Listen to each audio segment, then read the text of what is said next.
Qandaq qilganda yangi avlodlarni Uyg'ur jamiyati bilan bir gavda qilg'ili bo'ladi. Uyg'ur islohoti ideyalari.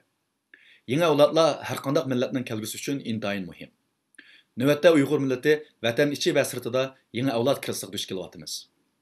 Chet elda nufusimizning ko'pchiligi yosh avlodlar bo'lib, ular ichida milliy kimlik kirisi intayin ig'ir. Agar biz chet eldagilar ularni vaqtida Uyg'urlar orasiga qaytirib, Uyg'ur qilib yetishtirmasak, ular o'zini tutayotgan jamiyatning asosiy qaynimiga singib ketadi. Bizmi ularni ayrilib qolamiz. Undaqda qanday qilishimiz kerak? Tövəndə bu vaqt o'ylaganlarimni sizlar bilan o'rtoqlashmoqchiman. Birinchi, oldi bilan ota-onalar ularni cho'nqur mehr-muhabbat bilan cho'ng qilishimiz kerak. Agar bir farzand o'z ota-ona mehr-muhabbatiga erishamasa, undaqda u farzandlarning o'z millatiga bo'lgan mehr-muhabbatimi yetarsiz bo'ladi. Ikkinchi, ota-onalar farzandlarini tushunoladigan, maslashaoladigan, suhbatlashadigan bo'lishi kerak. Tushunish orqali ularni texmo to'g'ri yo'lga yetaklagili bo'ladi. Üçüncü, Uyghur medeniyetinin başka medeniyetlerden güzel, sevimli taraflarını balaga bildirishimiz kerak. Uyg'urning taomlari, Uyg'urning kiyim-kechakları, Uyg'ur musiqalari, Uyg'ur usuli, Uyg'ur faoliyatlari va to'y-to'kinlardagi hayotga kuchni baldirimizga ko'rsatishimiz, bildirishimiz kerak. To'rtinchi, Uyg'urlar orasidagi tarixda va bugun o'tgan turli har sohada utuq qozongan shaxslar, olimlar, topkarlarni balaga bildirishimiz kerak. Uyg'urlarning boshqa millatlardan qilishmaydiganligini bizning bolalarimiz ko'rib, bilib, tushunib his qilishi kerak.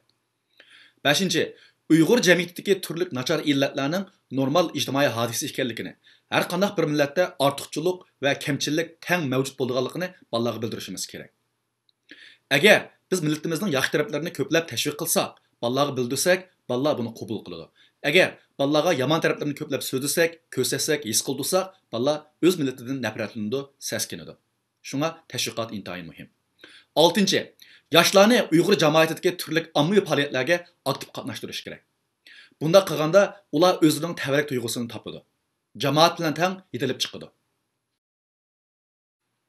7. Yaşlarını Uyghurlardan dost tepişqə rəğbətləndirиш kerak. Dostluq yaşlarının təfəkkürü, yaşaş usuliga bevosita ta'sir ko'rsatadi.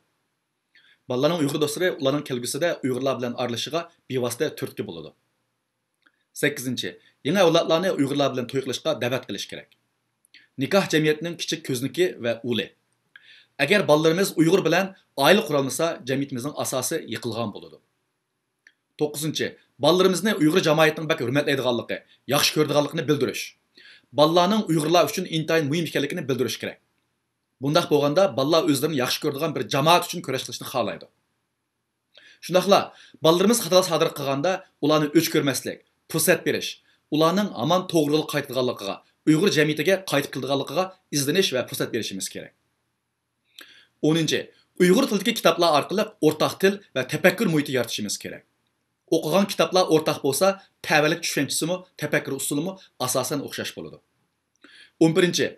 Uyg'urlarning tiz tukmas, kuchlik, tirishchan, aqlli bo'lganligi uchun zolim, yovuz dushmanning zulmiga duch kelayotganligini, ammo hamma Uyg'urning tirishchanligi va dunyoning g'ayrati bilan haqiqatning g'alaba qildiganligini, Uyg'urlarning hamon qat ko'taradiganligini bolarimizga bildirishimiz kerak. Oxirida barliq tashkilot, taratqu, shaxslar, faoliyatchilar, har bir ota-ona kelgusi millatning umidlariga sal qaramasligi, ularni Uyg'ur qilib tarbiyalash, Uyg'ur uchun to'pkor qilishda sharoit hozirlash kerak.